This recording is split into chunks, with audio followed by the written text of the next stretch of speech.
I will record it to the cloud.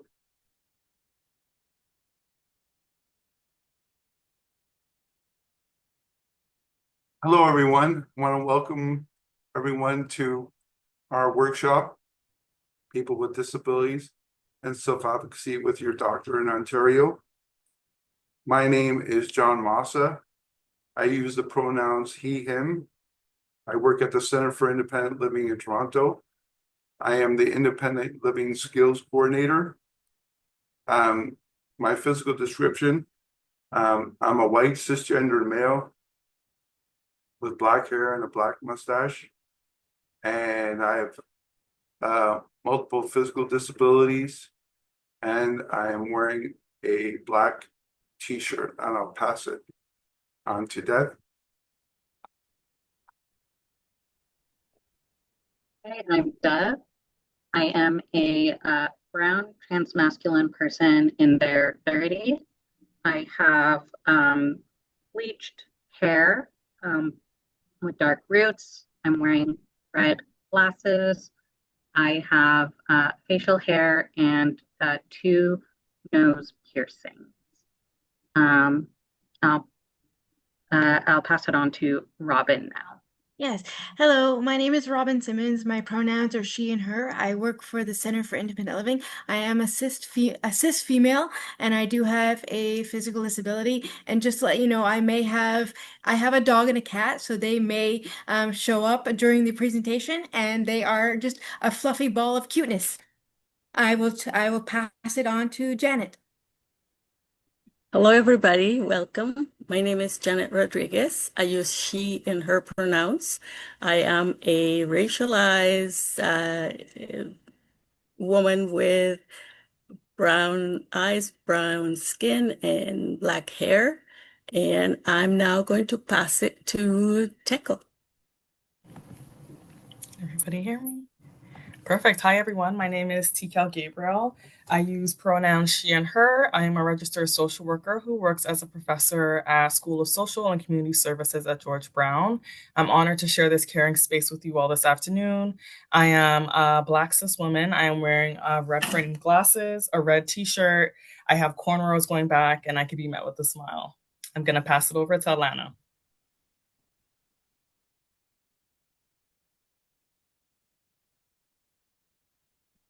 Sorry for the delay there. Hi, my name is Alana Maloney. My pronouns are she, her. I am a manager of early resolution at the Information and Privacy Commissioner of Ontario. I am a cis white female with blonde hair and green green eyes, and I'm wearing a white shirt and or pink blazer. I will now pass it on to Kata. Hi, everyone. My name is Kata. My pronouns are she, her. I am a cisgender white female with blue eyes and short brown hair, and I am also wearing a brown shirt. I will pass the mic now to Robert.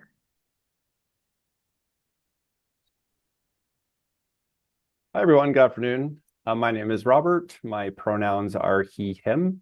I'm a white cisgendered male with brown hair and green eyes. I'm wearing a mostly white button-down shirt today. I'm an analyst in the Early Resolution Department at the Information and Privacy Commissioner's Office of Ontario, and thrilled to be here today. I can't see who I'm passing it on to, but whoever's next. Thank you, Robert. We're going to pass it on to Robin for the land acknowledgement. Thank you. We acknowledge that all of us are joining virtually, so many of us may be on different treaty lands, and CILT is located in Toronto, the territory of many nations, including the Mississaugas of the Credit First Nations, the Anishtabek, the Chippewa, and the Haudenosaunee, and the Wendat peoples. We recognize the harmful impacts of historical genocide, ongoing colonization, and racism committed against Indigenous people, and that those of us who are settlers owe a debt of gratitude to Indigenous people for the opportunity to live, play, and work on this land. We stand in solidarity with the generations of Indigenous people and commit to the advancing of reconciliation, action on the 94 calls to action, and the creation of a more equitable and just and inclusive Ontario for all, especially for those who endure multiple intersection. Sorry, can you move that back, please? Yes, sorry. I'm sorry. Sorry. Multiple, especially those who endure multiple intersection forms of oppression, particularly Indigenous, Black, and other racialized people with disabilities. This land is also part of the Dish with One Spoon Wampum Belt Covenant in it territory, a treaty between the Haudenosaunee Confederacy and the Anishinaabeg and allied nations to peaceably share and care for this land. All those who come to live, work here are responsible for honoring the treaty in the spirit of peace, friendship, and respect. Miigwech.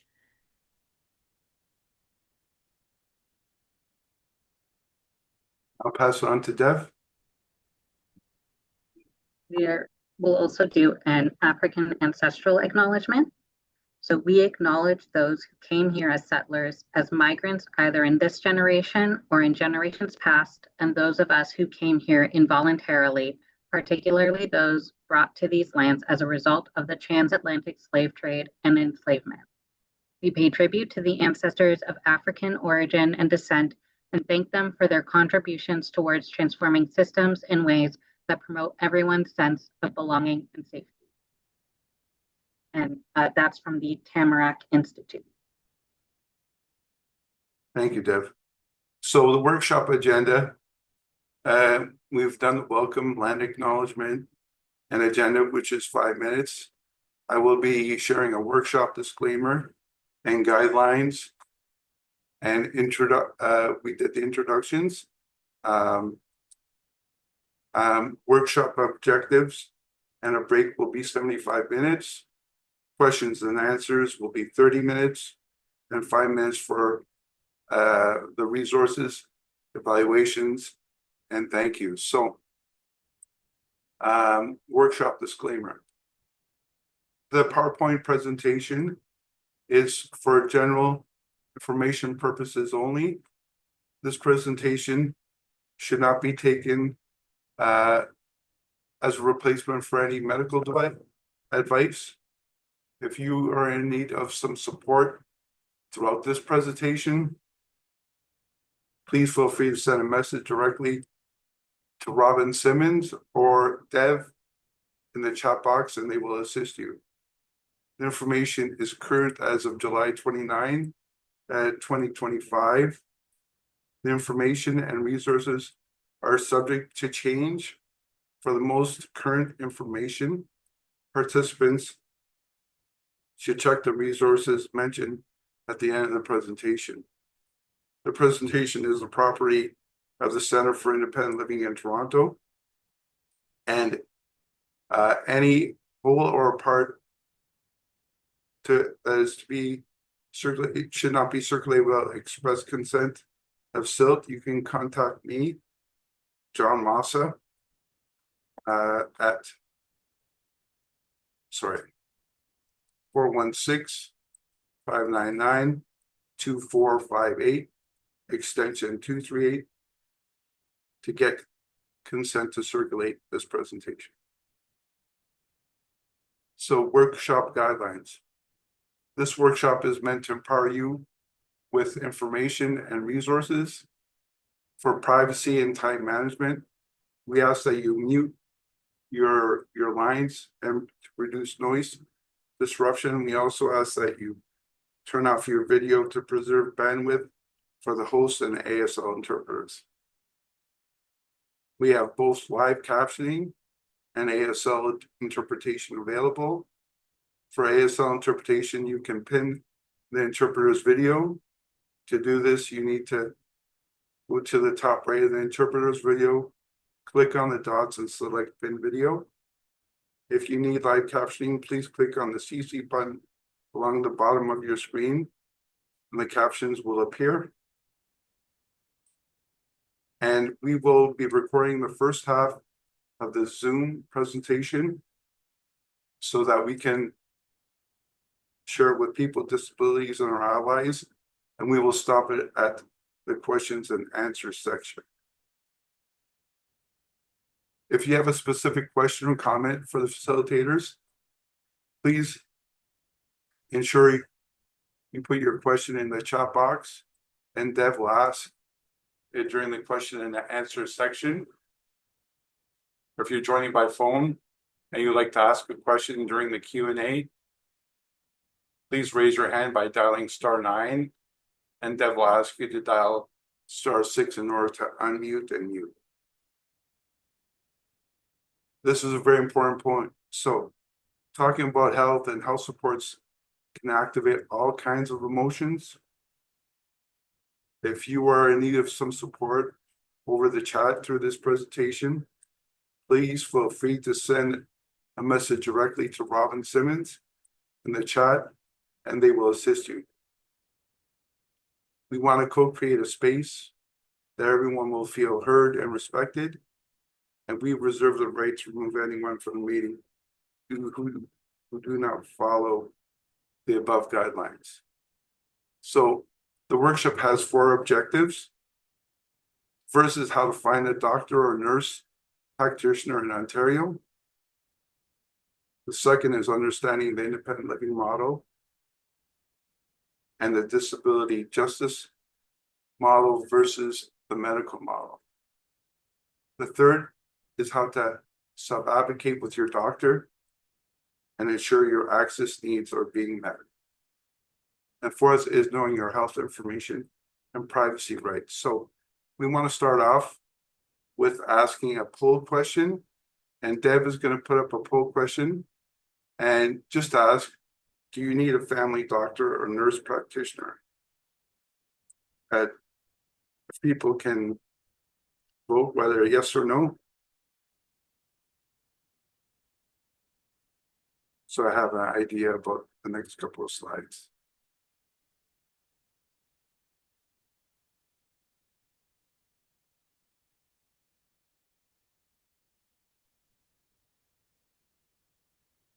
We have a few more people, only about wait a couple of more seconds.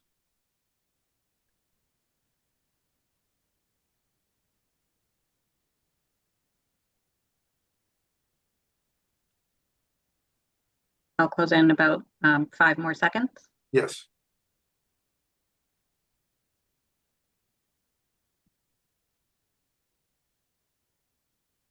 So 41% are looking for a doctor and 59 are not. So I will proceed with the next few slides. Thank you, Deb. So the main way to get a family doctor in Ontario is to register with the Healthcare Connect, and they have a phone number also that is 811, and that's available 24 hours a day, 7 days a week. This service helps you find a family doctor or a nurse practitioner who is accepting new patients, and the link is here. Just for everyone's information, all the links are active, and the presentation will be sent to everyone with links in the resources as well. You can also find a doctor by using the College of Physicians and Surgeons of Ontario. Their research tool allows you to actually find doctors in your geographic area and the language that you speak in, which is great. You just have to go to the advanced search section of, which is this link right here. And you can also find family doctors through community health centers. And we'll go back one slide. Community health centers, which offer health and mental health services without OHIP numbers, and those that do with OHIP. Importantly, Vibrant Community Healthcare, which is located in Toronto, is currently accepting new patients, and they particularly serve adults with physical disabilities from anywhere in the GTA with a OHIP card. There is also the TAIBU Community Health Center is a community-driven organization located in Malvern, serving the Greater Toronto Area Black identifying communities. There's also other really big community health centers for women's health and women's hands. Rainbow Health, Anishinaabe Health Toronto, and a number of other community health centers, and the links are both in the presentation and in the resources. While you're looking for a permanent family doctor, you can consider other alternatives. Your local hospital often know of which physicians are accepting new patients, and they may be able to provide a few contacts. There are walk-in clinics that can act as follow-up care and can be your primary care provider until you find a permanent family doctor. There are just maybe a few virtual clinics, but of note, they may charge fees.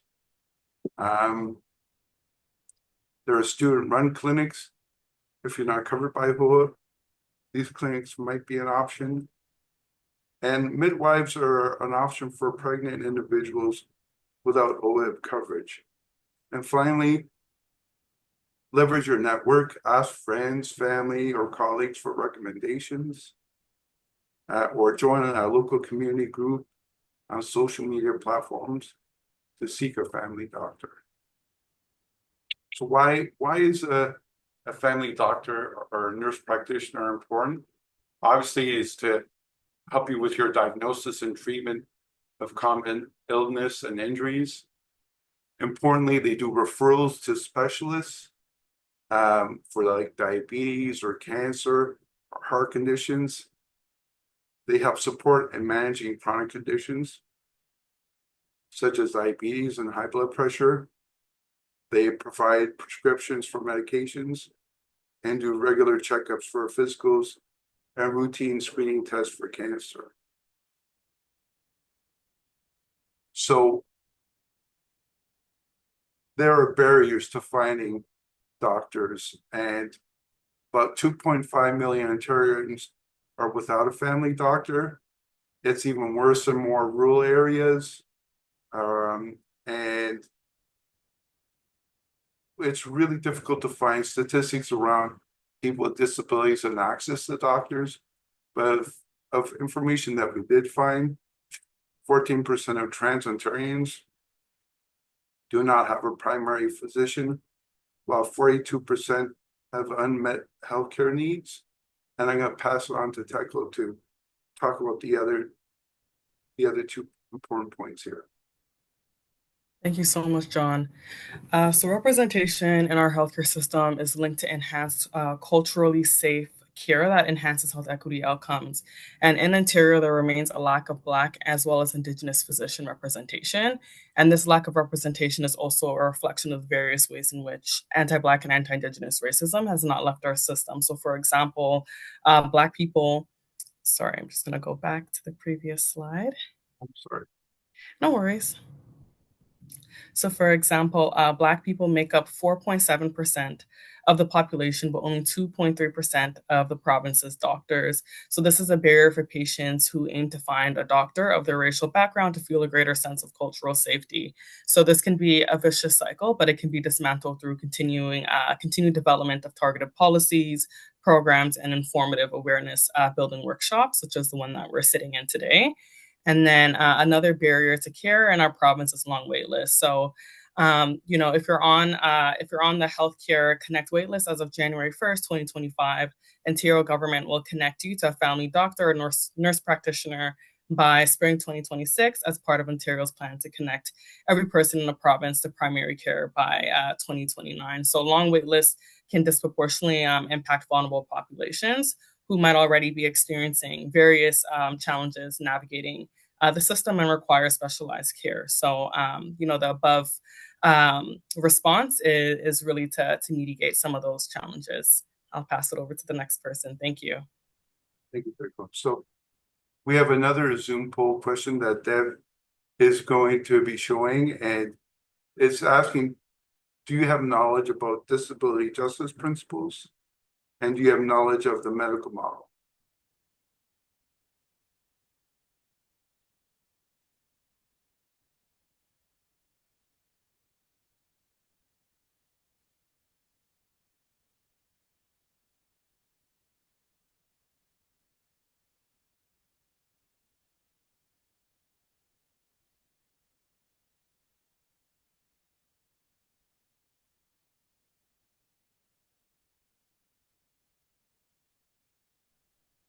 Are people Right, did I do that? say that again, Deb? Um, did I end the poll by accident? I think so, yes. Would you like me to relaunch it? Sure. Sorry about that. Sure. Thank you for everybody's patience.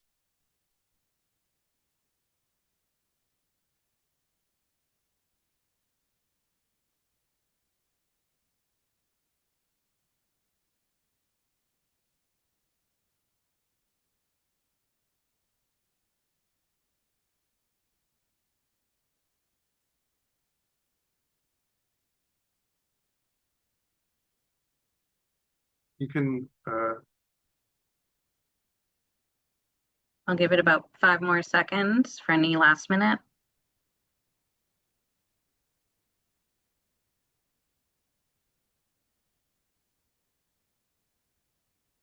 so this is very good.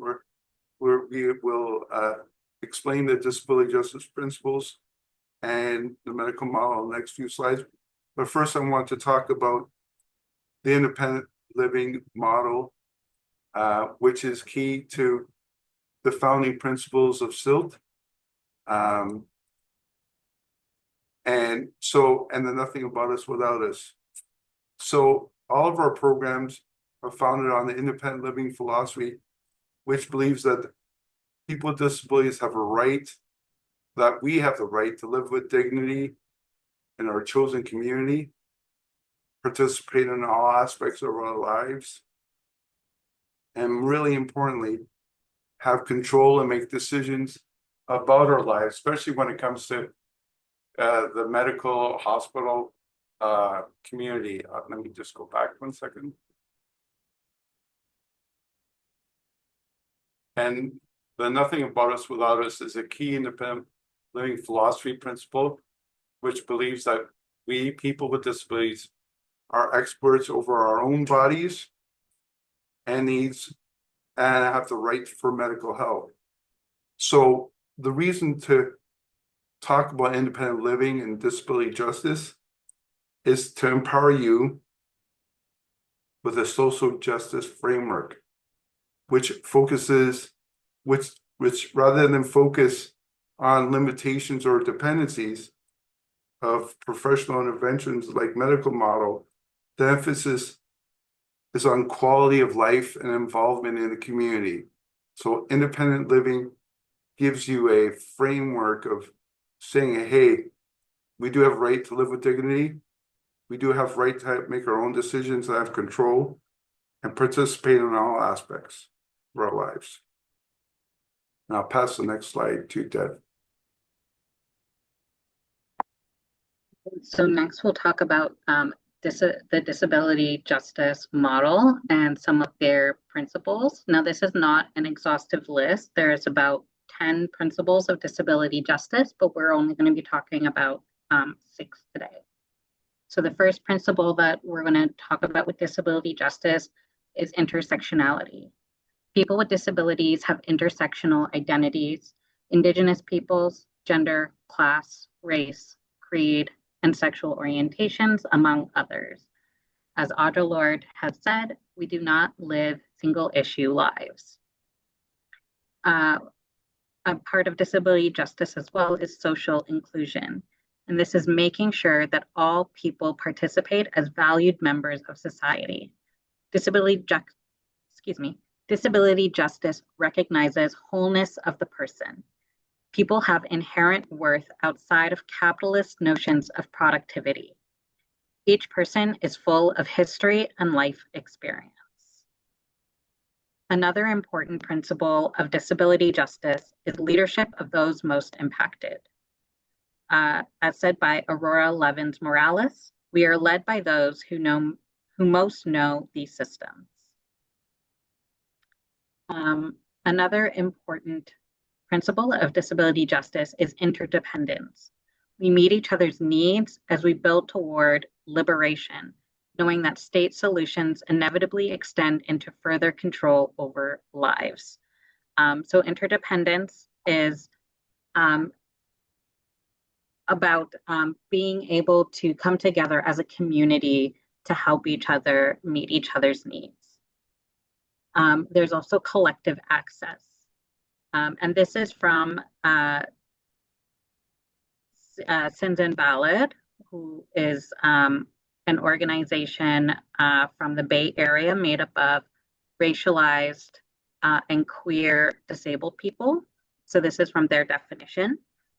As brown, Black, and queer-bodied disabled people, we bring flexibility and creative nuance that go beyond able-bodied/minded normativity to be in community with each other. And so with collective access, we are really working to meet everyone's access needs across different disabilities and across different oppressions that people experience. And finally, there's collective liberation. Yeah, if you could just go back. Thank you. No body or mind can be left behind. Only moving together can we accomplish the revolution we require. And what this really means is that we are working together to liberate all peoples and all groups that experience oppression. And it is important that we work towards everyone's liberation and not just a particular group. And I'll pass it back to John. Janet. Yeah. Oh, Janet. Yes. Well, Deb just explained about that there's many models of disability, and these two that we're contrasting here are just a clear example that refers to what is suggested to be taught in the medical system. But I just want to give you a very 1 minute history of where all of these come from. So starting from the most recent model to the most ancient one, the independent living model gives rights and responsibilities are shared, learned, supported, and changed with the community. And all others interested in building a country based on inclusion, equity, affordability, and justice. The result is citizenship. There's another model that came before that, the social political model, where obviously people have the right to participate in society. And the government has a responsibility to make sure laws and programs facilitate this participation. Think how many politicians campaigning you see that have disabilities, at least visible disabilities, not very many. Nevertheless, this process prepares the way for more cooperative models. Previous to that, there was the rehabilitation model, which was mostly centered in the medical community. People have the right to work, so the vocational rehabilitation professionals were given the responsibility to decide how work can be done and who can do it, which is tied to the economic policy. It is inefficient. It is disenfranchising. It creates dependency, hostility, and frustration.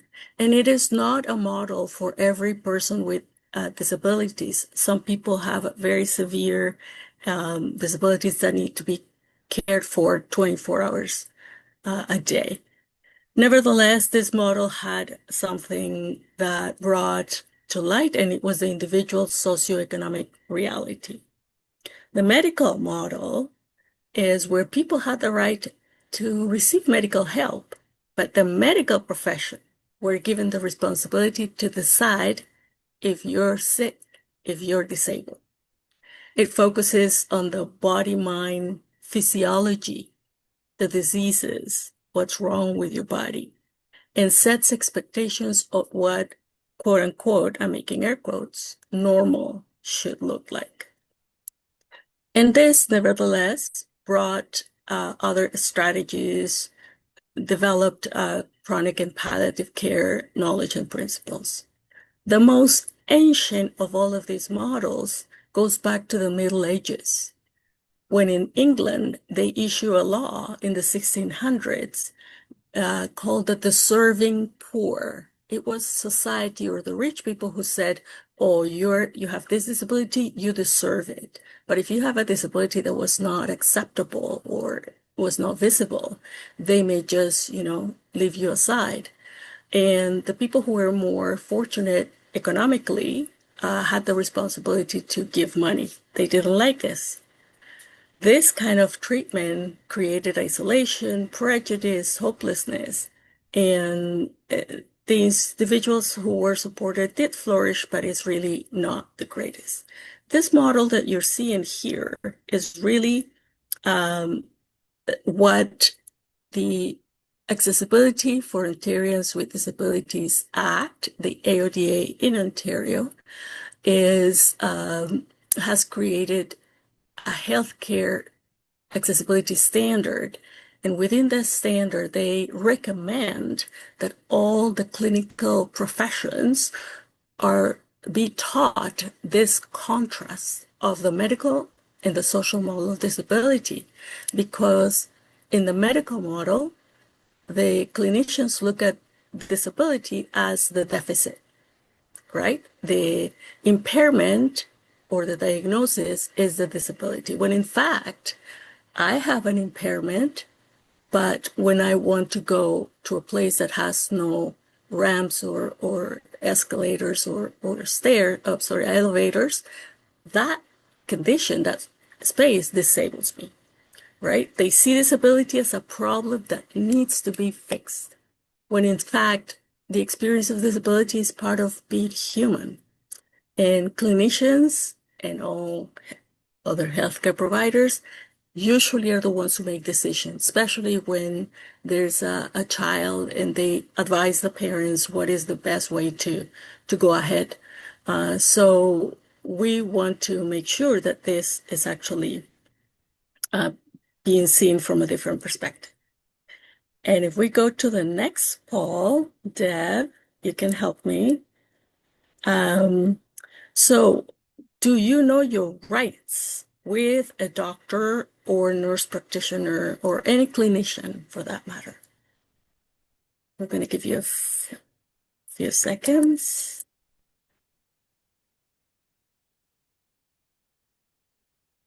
Okay. Good. We can do the countdown, I think. Okay, I'll give us another 5 seconds.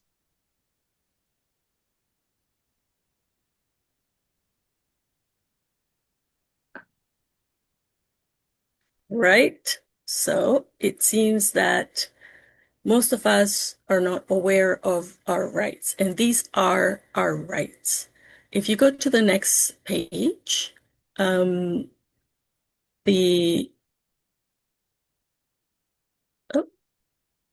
got the results. Yeah. 62% said no.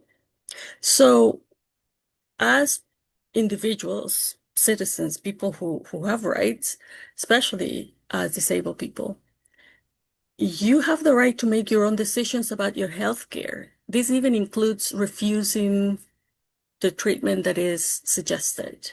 Obviously, you need to have an informed decision. You also have the right to ask your doctor or nurse practitioner questions. What is my diagnosis? What is the best treatment available? Is there anything else? You can ask questions and it's their job to respond. You can also request a copy of your medical records. And lately, a lot of hospitals, especially, are keeping records through a platform where all your medical records are kept, and you can actually have access to it, update it on your own end. Not in the doctor's offices much, but in the hospitals, this is common. You can know who is involved in your healthcare. You need to know, is just your doctor? Are they bringing specialists? And who are these specialists? You know, if in my case, I need to see an rheumatologist. So what do they do? And I can ask these questions. And also, if they include trainees and students, they have to tell you, and you can ask. You can ask questions about your health. You can express any concerns, and also go see another doctor, seek out a second opinion. If you go to the next slide, this comes from the College of Physicians and Surgeons of Ontario. When you see your family doctor, again, or your nurse practitioner, you have the right to be treated in a professional and objective way. You can question anything your doctor says or does if this seems unprofessional or inappropriate, right? You have the right not to be judged based on your race, ethnic origin, citizenship, gender identity, sexual orientation, marital status, your disability, or any other personal identification. You also have the right to ask questions about the reasons for this exam and procedure. Do I really need this surgery? Do I really need this blood test? Asking is your right. You can also ask if you can bring another person in the room to support you. You can ask your doctor to stop if they have started a treatment procedure and you don't want them to continue. And you can also have the right to talk to someone about your experience that has made you feel uncomfortable. You can also call the College of Physicians, and the number, it's right here. We can put it on the chat. There's no point in me telling you all these numbers, but you can Google it and find the 1-800 number, and you can present a complaint. And that's my time, and I'm going to pass it to Tika. Thank you, Janet. So we're now going to discuss some barriers and lived experiences to self-advocacy. So we know that COVID-19 pandemic disproportionately affected our ethno-cultural and disability communities that experience disproportionate rates of related deaths and discrimination. During the COVID-19 pandemic, the use of the medical model approach that Jana has so eloquently spoken to has grown tremendously in our healthcare system. So with people with disabilities being increasingly treated as sick and as objects of health interventions and deprioritization, or as burden to ourselves and our families. So disabled lives, especially the lives of multiple marginalized disabled individuals, have long been devalued and viewed as less worthy of living and less worthy of protection. And the pandemic further exacerbated such harmful views and narratives. Some challenges that the pandemic presented on our disabled community members are, restrictive visitor hospital policies, triage protocol that discriminated against people with disabilities by deeming their life as less worthy and priority treatment. People with disabilities were also excluded from vaccine engagement. And we know vaccine engagement, especially disabled people of color, for disabled people of color is crucial given the concerns of potential targets of medical experimentation that reflects a history of medical dehumanization to both people of color and people with disabilities, and also a lack of financial supports and access to serve, which was also further exacerbated from the pandemic. And another area that the pandemic that is very important to speak to is that it really illuminated that it's easier to qualify for medical assistance in dying, also known as MAID, rather than the Canada Disability Benefit.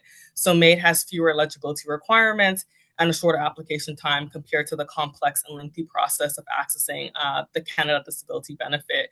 So this very much adds to harmful devaluation of disability and societal assumptions that death is preferred over being disabled. So this is more so like a high level, overview of some of the challenges that the pandemic brought on our disabled community. Next slide, please. All right. Thank you, John. So barriers, I'll just go forward. Thank you. So barriers and lived experiences. When we speak of barriers and lived experiences, it's also very important to know, racism and ableism are fundamentally linked. We cannot address disability without addressing race. We cannot address race without addressing disability. Racism and ableism represents a system that places value on people's bodies and minds based on socially constructed notions of normalcy, intelligence, and excellence. So the intersection of ableism and racism significantly impacts self-advocacy for Indigenous, Black, and racialized individuals with disabilities in healthcare settings, as they're often, both they often grapple with racial and disability-based discrimination, creating unique circumstances when advocating. So even with medical documentations on file, for example, disabled people of color face added levels of suspicion, resistance, and stigma for medical professionals, which can further be heightened, through invisible disabilities, as I've experienced myself. Which is often perceived as like faking disability. So I even know myself personally as a caregiver to my young cousin who's a Black autistic boy, who is nonverbal. I often find myself overly aware as to how I present myself when advocating for him, as sometimes self-advocacy from patients and caregivers who look like me can be stereotyped in racially coded ways to be unreasonable, aggressive, or angry. But this really adds a level of mental and emotional fatigue that impacts the psychological safety to advocate, right? And possibly even willingness to advocate. So a tip that we always encourage, that I definitely stand by, is that there's strength in communities. So there are, various grassroots that recognize such challenges and can support with self-advocacy skills, such as Swabona Afrocentric Circle of Support. We also have medical mistrust from historical and ongoing harm as another layered barrier. So medical mistrust may impact one's willingness and sense of safety to self-advocate, and we want to recognize this as well. So medical mistrust is really fueled by historical and current experiences of medical discrimination that results in horrendous interventions and procedures that, if survived, inflict tremendous physical and emotional harm.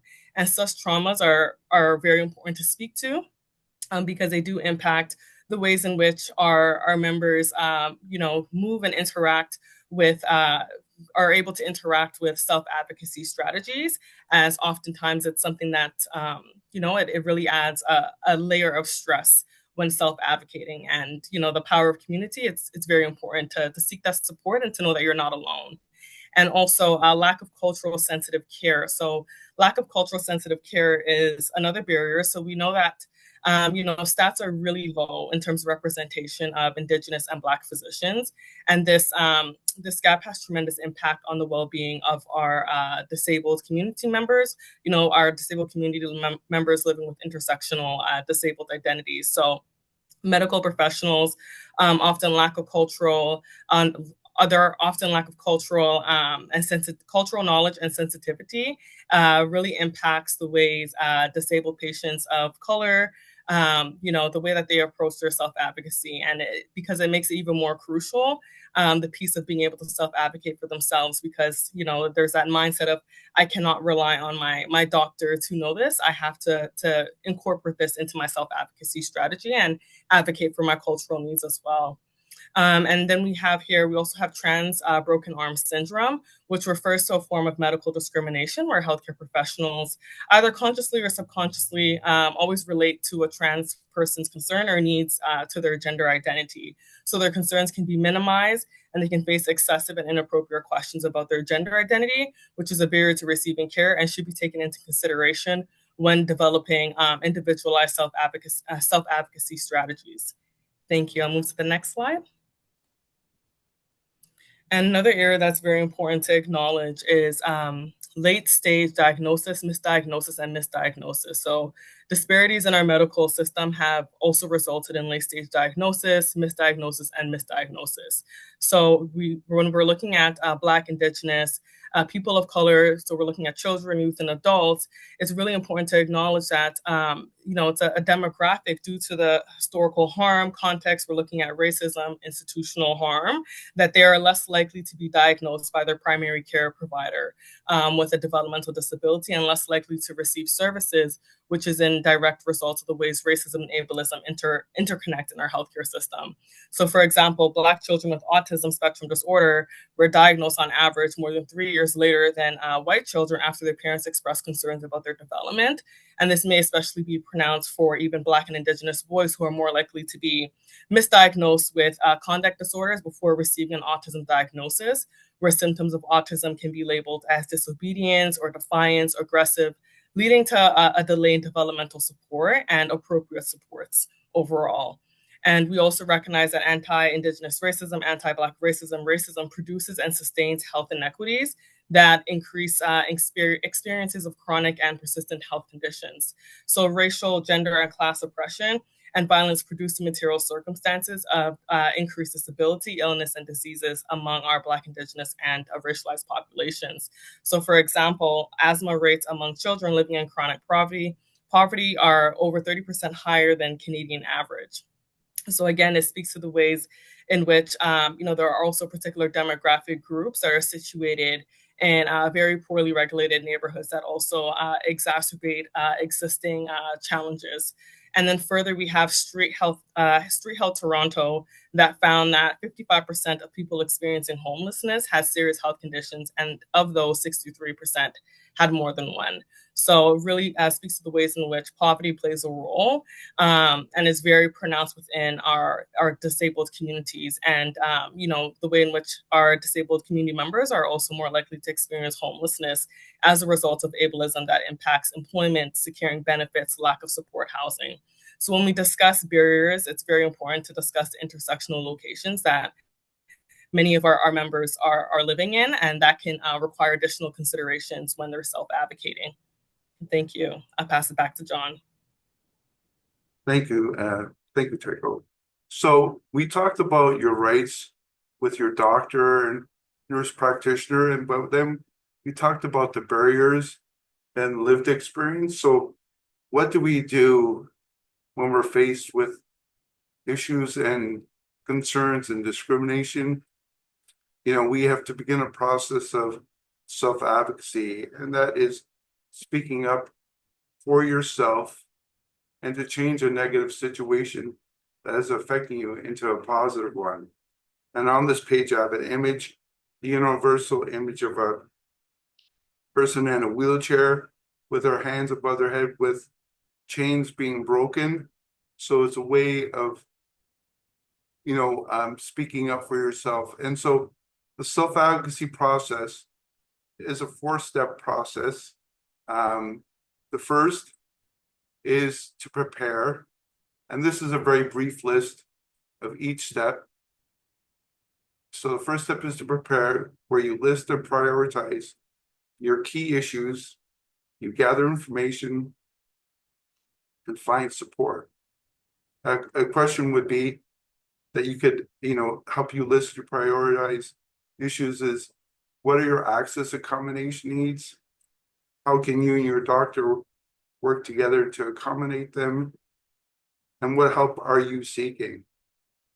The second step is to plan, think, and choose your best solution, and be specific as possible. That could be, asking your doctor if you can meet online or by phone for an access accommodation.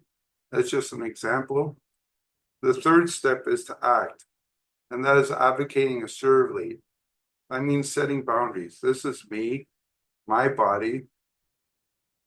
This is what I want to talk about and not what to talk about. And the fourth step is evaluate. To evaluate your first 3 steps and ask yourself, has any positive changes occurred at the end of your appointment? Did you get your needs met? Are you able to provide feedback to your doctor?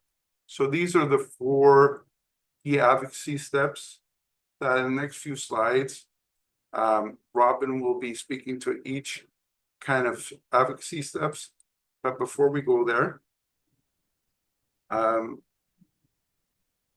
No, actually, I will pass it on to Robin, which is really the first step in the self-advocacy process, which is about preparing.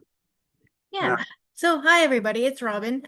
There's a little bit of a voice change, so I just want to reiterate that at the end of this workshop, you will be getting a handful of resources. So there's no need to write down any of things of the next slide that you're going to see. So, so no need to write anything down, or just I want people to listen and so because of time, I'm gonna actually just do a few of these questions, not all of them.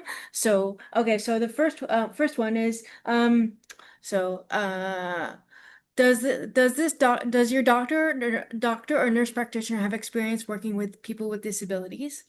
So, do they have experience working with people with disabilities, and that do they understand your specific disability? The reason why you could ask this question is that they can um you want to know if they have had experience supporting people with your specific disability or limitation, and that they also know how to adapt to your specific needs. Another thing is um do they have experience working with folks that have intersectional identities of race, class, gender, religion, and sexual orientation? So, it's important to know that because they again know how to adapt your specific care plan. There have been times when I started working with a doctor and I asked a doctor these kinds of questions, and I found out that the doctor that was kind of taken back when I asked these questions, and they were kind of like they were a little bit blunt with me when I asked these questions. So my thing is, like Janet was saying, you have every right to ask those questions within your appointment. That is your appointment time. It doesn't matter if it's a half an hour or an hour. That is your time to actually start building a rapport with your clinician or primary healthcare provider. So that is why that's important. So it's important to feel safe with the person that you're working with. And as many people with disabilities have probably experienced, we are not there to educate our doctors, even though we do. So yeah, so just take your time and ask these questions that you have. Another thing is also, if you are not getting what you need, do they have a do they have a complaint policy or a way to give feedback to the place where you are? Yeah. And so, yeah, next slide. So, prepare for your visit. Is this your usual healthcare provider? Make a list of your symptoms, even if they've been resolved. Make a list of your health issues that you want to address. Make sure you include your issues of your mental, social, and physical health. And your social condition is important to well-being. These parts of the social determinants of health. Is this a new healthcare provider or a walk-in clinic? Bring a pen, paper, and write down the nurse's name, the doctor's name, the nurse's name, and take notes about the treatment and follow-up visits. Like Janet said, you have the right to ask more questions. So if they give you a very, very quick answer, you'll be like, wait, hold on. Can you slow down when you're talking? I don't understand this. Can we focus on what you were just saying so I can do some research? Planning your visit. Sorry. Planning your visit. Key points. Learning to be an active participant in your medical treatment can reduce feelings of health-related anxiety. If you're anxious in a medical setting, self-advocacy is a way to feel that you have control in this situation. Like I said, ask questions when you don't feel comfortable or you don't understand something. That, like I said, within that time that you're meeting your new practitioner or clinician, that is your time. It doesn't matter if you've been with that doctor a long time. I mean, doctors have many, many, many patients, but again, like I said, that's your time. So ask questions. If you're like, I don't know about this medication, or I've taken this, or I've heard about this, this is your time to ask those questions. I don't know if I finished the last slide, so I'll just do this slide. Yeah, with the clinical, yeah. So, in this one, with your clinical nature and the impersonal feeling of doctors, one of the things that I experienced is something I call the white coat syndrome. I went through this phase before I was with my particular healthcare provider right now, called the white coat syndrome. I call it the white coat syndrome, where when I was with him, I said yes to everything he recommended, and even though I didn't feel comfortable with it, because he was a doctor and because I felt of the power and control dynamic with my doctor, I said yes to everything. And it took my mom coming with me going, no, Robin, you need to ask this question, um, just to check on this, because something just didn't seem right. And they were just trying to rush me out of that appointment to get to another person. So, that is something I had to go through that I don't go through now. It just took a lot of time, and it took me like learning a lot to do about my body and self-advocacy, that I have the right to ask questions and I have the right to be like, this is not right for me and my body. Um, sorry. Sorry, I'm just looking at time, so I'm just going to go to this slide. So planning your visit, asking for access accommodations. Here's a short list. When you arrive in the office, tell them your pickup time. If you have Wheel-Trans, what is your preferred communication, phone, email, and writing? Ask for ESL or sign language interpretation. I have a friend who needed ASL, and they, of course, this had to be asked for ahead of time, and also ask for a longer appointment time if needed. One of the things I did when I went to my doctor's clinic that I have now, I kind of went to the clinic before my actual appointment, just to make sure I can get in, go to the bathroom, and see, if my Wheel-Trans was late and I had to leave the doctor's office, and let's say they closed, I wanted to know where the nearest Tim Hortons is. So I had a safe place to be. So take action. These are helpful tips. They'll help you to take an active role with your medical treatment and advocating for yourself. So number one is ask questions. I think I've reiterated that this is your appointment time. This is about your body and your safety and anything you need. This is your time to ask questions. Take notes. Bring a support person. I cannot tell you how helpful it is to have a support person there. It doesn't matter if they don't say anything. It's always good to have another person there. Just so they could actually say, yes, this was discussed, because your mind is racing when you're with your doctor. So it's always good to have another person there to be like, no, this is what they said. And so you just, and also request clear and follow-up information. So, yeah. Ensure that your healthcare provider understands your mental health. This is very important. Let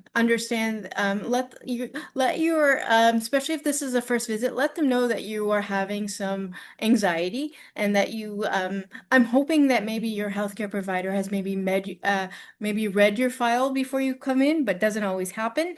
Um, you know, it's good just to have an open discussion. Build a healthcare team. Again, you want to be able to be with this person for a very long time, and sometimes you have to discuss very sensitive things. So, using language like when you first meet this person is that, I want to be able to come to you when I need to talk, when I need to talk to you, when I need to talk to you about hard things that maybe I can't talk to my family about. Let them know. So let them use terms like healthcare team. Number 7 is understanding your rights to your personal medical information. Janet spoke about that very, very well. It is you have the right to ask about anything to do with your health information, and especially if somebody's taking notes in your appointment, you can ask to see them at any time. Yeah. Uh, Sorry, the slides are going a little bit too fast. Uh,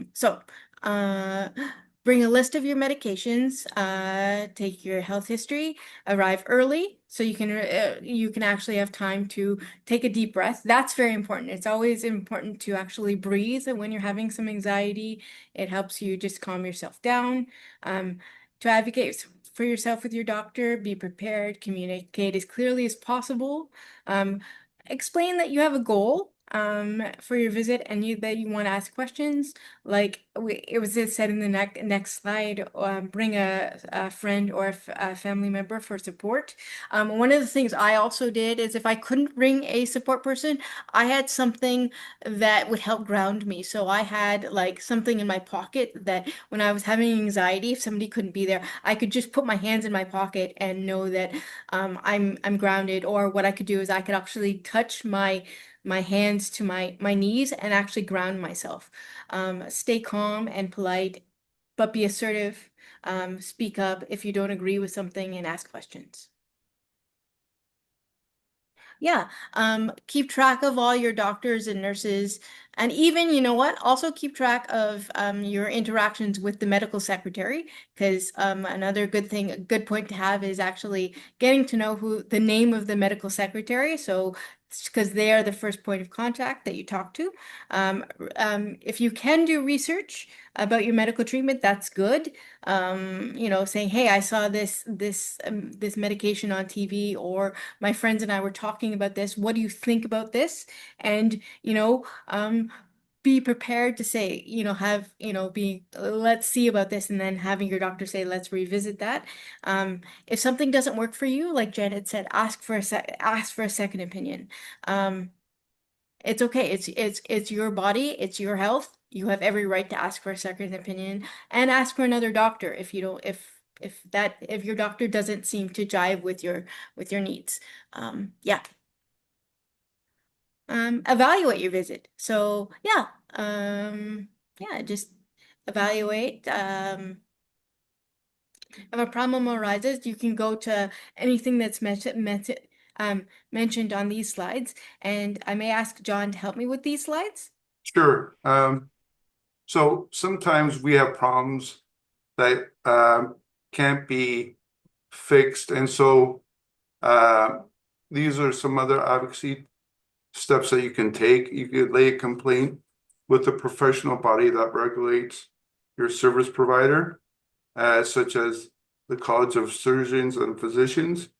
The link is here and will be shared in the resources, as well as there is also for the College of Nurses.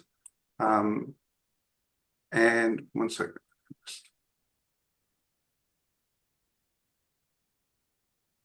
If it's a case of discrimination, you can contact your provincial federal Human Rights Commission, and the links are in the resources as well. In cases of violation, we have the Information and Privacy Commission of Ontario who will discuss their slides after the break, and their links will be in the resources. You can also contact your city councilor, member of provincial parliament, or federal member of parliament. Specifically, it would most likely be your MPP, because the Ministry of Health is an Ontario jurisdiction, but other levels of government can be helpful.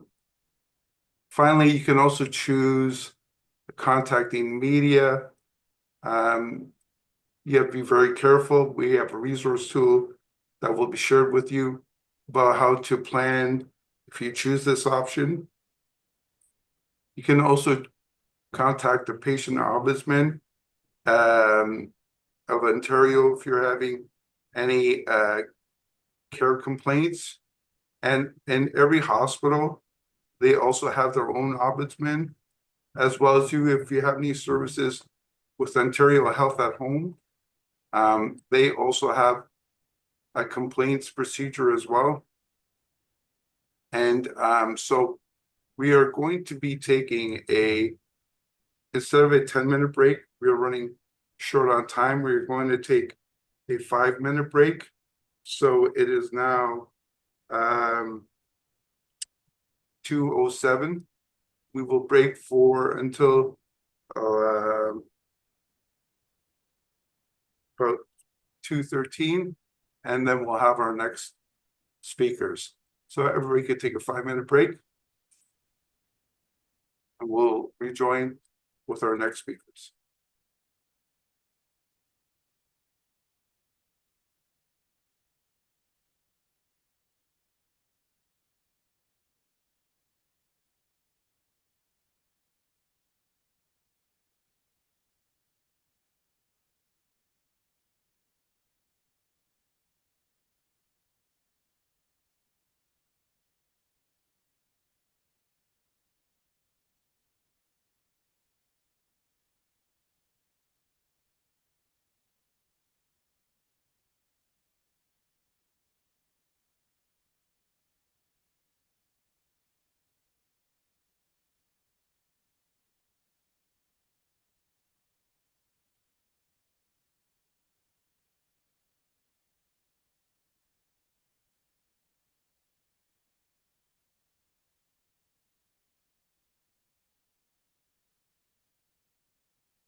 Okay, 5 minutes have passed. And I want to welcome everybody back from the break. Dev, we're going to do the next poll question. And then I'm going to stop sharing the screen and I'll ask Amanda to share her screen, but we're going to ask her question first. Dev. So the question is, do you know your health information and privacy rights in Ontario?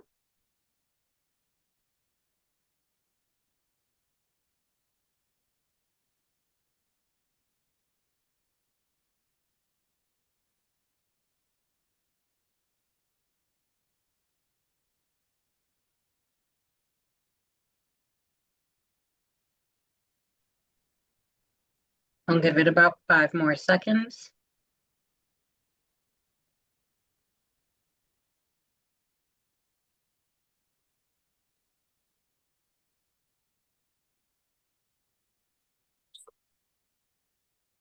%67% would like to have more information about privacy rights, which is great.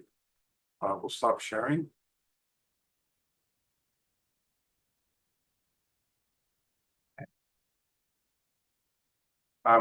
So our next 3 speakers are from the Information and Privacy Commissioner of Ontario. And I will pass it on to Alana and her colleagues. So I will stop sharing and you can start your presentation, Alana.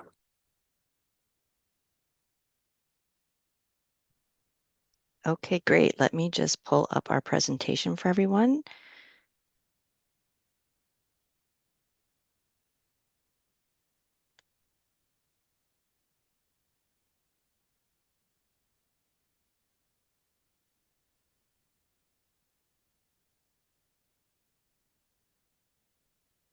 There we go. Can everybody see that?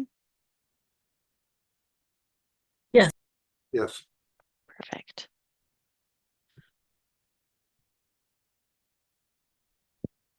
All right, so good afternoon, everyone. My name is Robert Novakovic. I'm here from the Information and Privacy Commissioner's Office, along with my colleagues, Kata Rubin and Alana Maloney, who you just heard. We're thrilled to be with you here today, and thanks so much for running that poll. It's great to see that some of you already have some knowledge about your health privacy rights, and hopefully our presentation today can fill some of those gaps and maybe point you in the right direction if you're seeking any more information. And so just as a bit of an overview today, next slide. So today we're going to be talking a bit about the IPC and the work that we do here.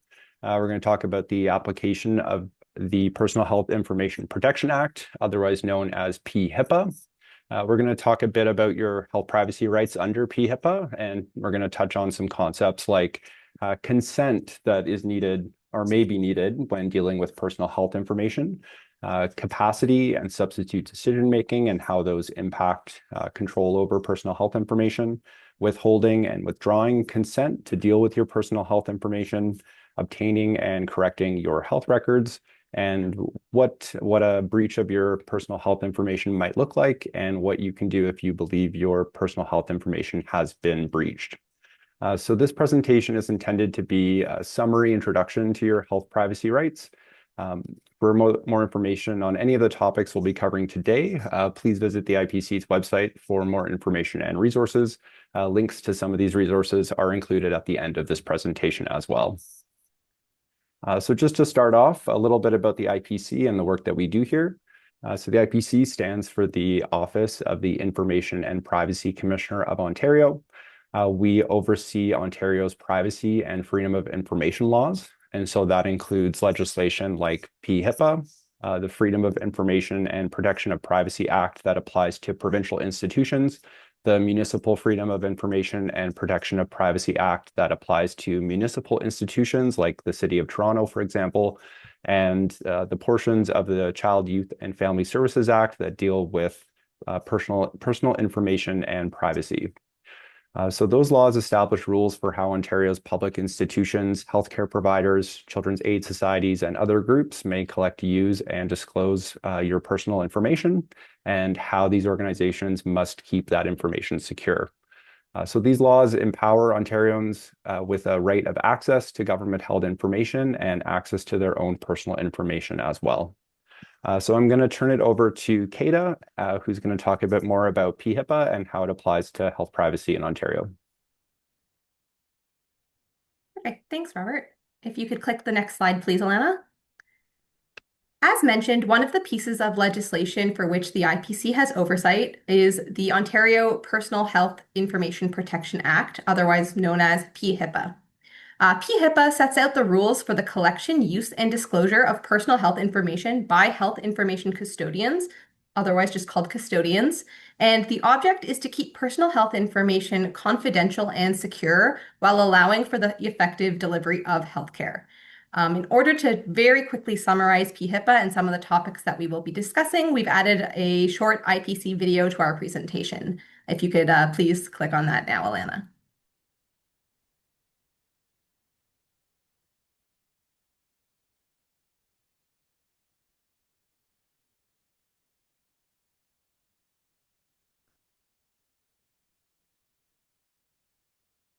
I'm sorry, is it, can you see it?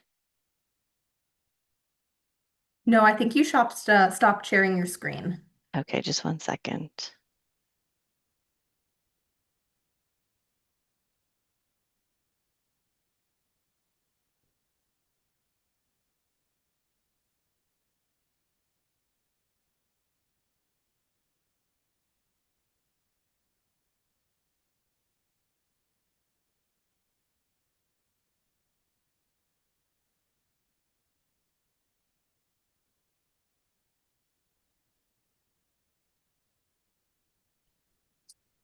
Sorry, there's no audio, Alana. Okay, just bear with me 1 second. I apologize. Let's try this one more time.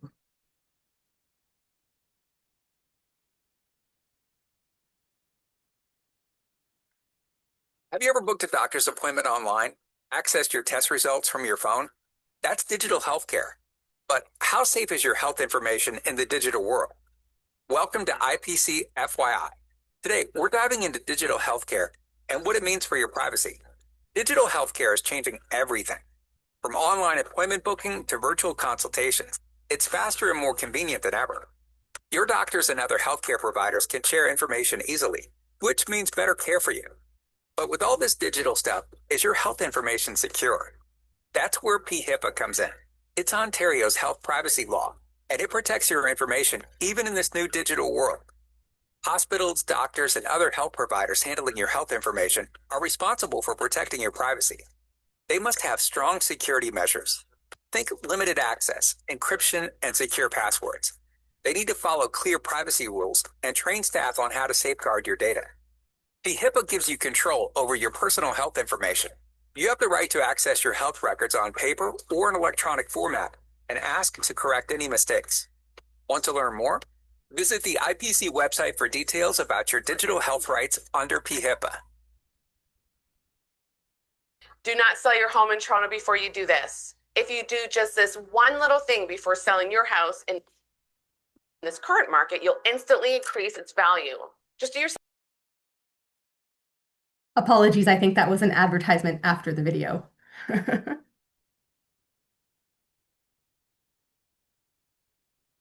Perfect. Thanks, Alana. So again, that was just a quick little YouTube video summary. If you're interested in learning more, the IPC has posted several instructional videos on our YouTube account. And as previously mentioned, there's lots of different types of resources available on the IPC website. If you could please select the next slide, Alana.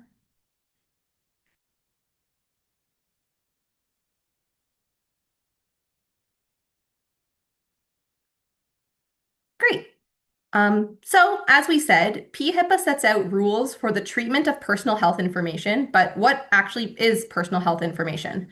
Personal health information is identifying information about an individual in oral or recorded form that relates to an individual's physical or mental health or the provision of healthcare to that person, is a plan that sets out the home and community care services to be provided by a health service provider or Ontario Health Team, relates to the payments or eligibility for healthcare, relates to the donation of body parts or bodily substances, is the individual's health number, and identifies an individual's substitute decision maker.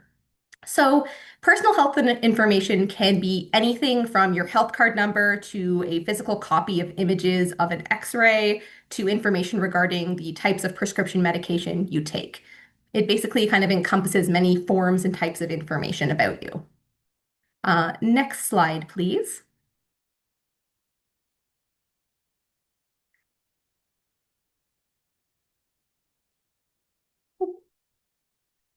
One moment as we just bring back up the slide.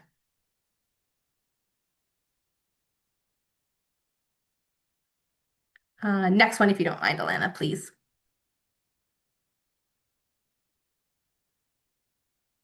Great. As PHIPA sets out certain obligations for health information custodians, what or who is actually considered a health information custodian?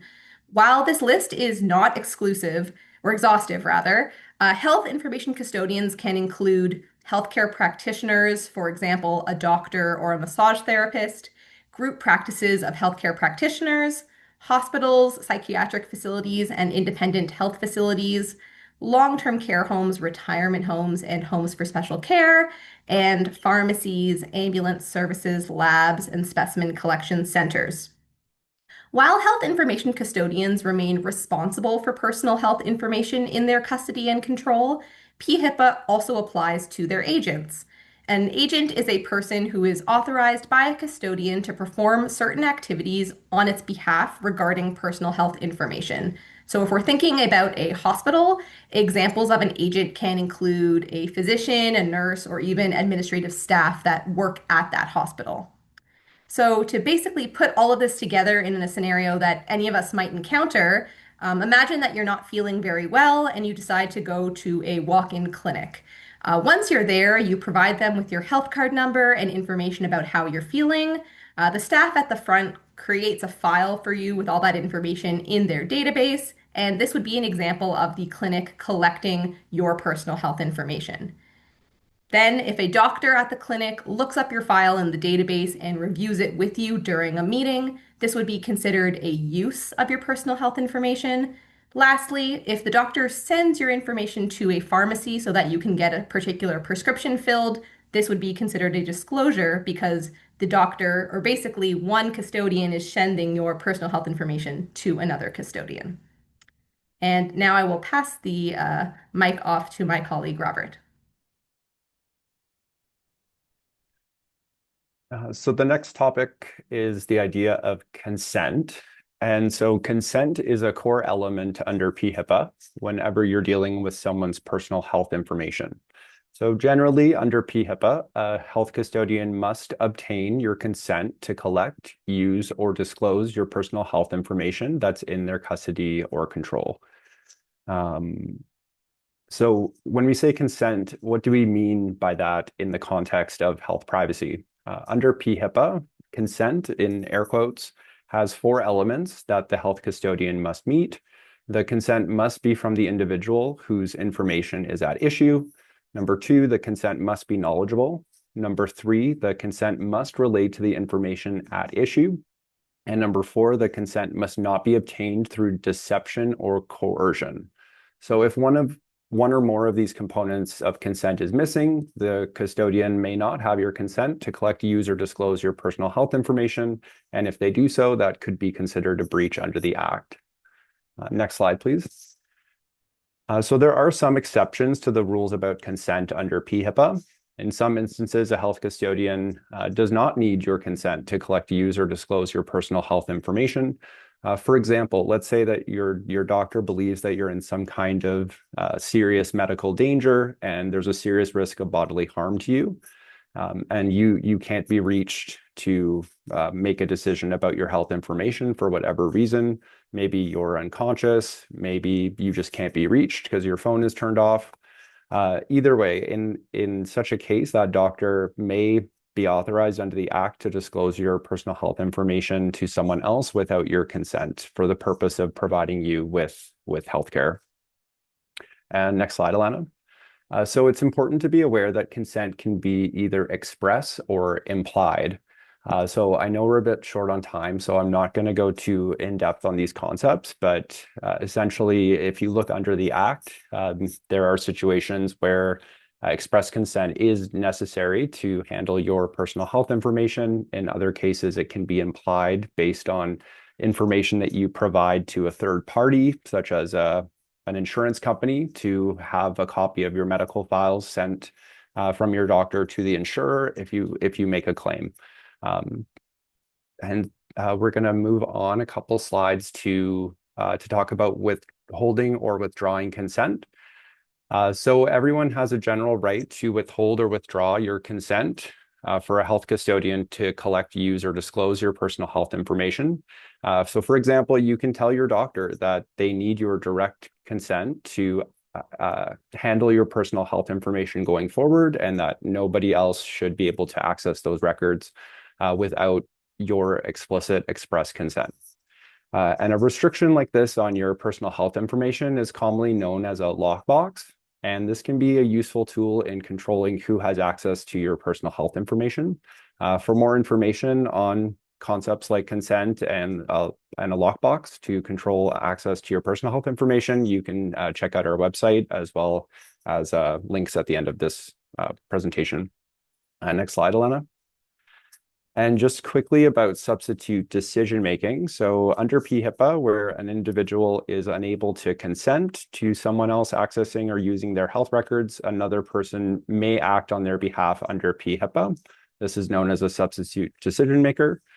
And basically under the Act, if an individual doesn't have capacity, there is an order of priority on who else can consent on their behalf. And we've listed those there on the slides and the section of the Act that those would apply to. And so I'll leave that for all of you to check out on your own and pass it back to Kata. Thanks. Now, with limited exceptions, you have the right to see your health records and to get a copy of them. This includes both physical and digital records and getting records in physical or digital formats. To get a copy of your health records, simply ask for them from your health information custodian in writing. Please note that you might be required to pay a fee to get a copy of your records. If, after requesting your records in writing, the custodian does not respond to your access request within 30 days, you may file a complaint with the Office of the Information and Privacy Commissioner. If the custodian does respond, but you are not satisfied with the records you receive, you may also file a complaint with the IPC within 6 months of getting the custodian's decision. For more information on requesting a copy of your health records, please contact your health information custodian or your healthcare providers, or you could visit the IPC for guidance as well. Next slide, please. If you receive a copy of your health records through an access request and believe that they are either inaccurate or incomplete, you may write to your health information custodian and ask them to correct the record. Please note that custodians do not have to correct a record that they did not create, and they also do not have to correct a record that contains a professional opinion or an observation made in good faith. If your correction request is refused, you may alternatively ask for a statement of disagreement to be attached to your record, and you may also appeal the denial of a correction request to the IPC. And lastly, let's talk about breaches. Health information custodians are required to protect your personal health information from unauthorized collection, use, and disclosure. When an unauthorized collection, use, or disclosure occurs, it's generally referred to as a breach. Examples of a breach of personal health information could include anything from a misdirected fax or email with a patient's prescription information to a digital cyber attack that impacts the operations of a large hospital. Custodians must have safeguards in place to ensure the protection of personal health information and reduce risk of breaches. Safeguards can vary and include measures such as regular privacy training for their staff, as well as technical and physical safeguards. Think of password protection for documents and emails, as well as maintaining up-to-date technologies. Whether large or small in scale, in general, a health information custodian must notify the IPC as soon as possible when personal health information is breached. Last slide, please. If you believe that your personal health information has been breached, please contact your healthcare provider directly in order to discuss and address your concerns. If you are unable to contact your healthcare provider or you're unable to resolve your concerns, you may also file a privacy complaint with the IPC regarding the breach. Please note that complaints must be submitted within 1 year of when you became aware of the breach incident. For more information, you may look at the IPC website, please. And as a final couple of pages on our PowerPoint, we just have attached some helpful IPC guidance and resources that you can look up at your leisure. And on the final page, we have also included the contact information for the IPC. So if you ever have questions, you can call or email our kind of our public hotline, if you will. Thank you. Excellent.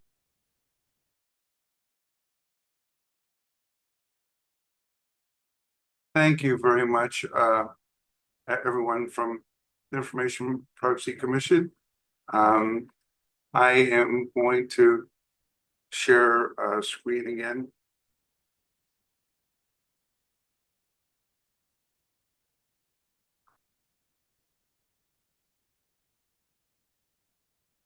So at this part, we're at the Q&A section. This is where you can ask questions in the chat. And if you have a specific question or comment for the facilitators, please ensure you type it in the chat box and note for who the question is for. And Dev will ask it during this section.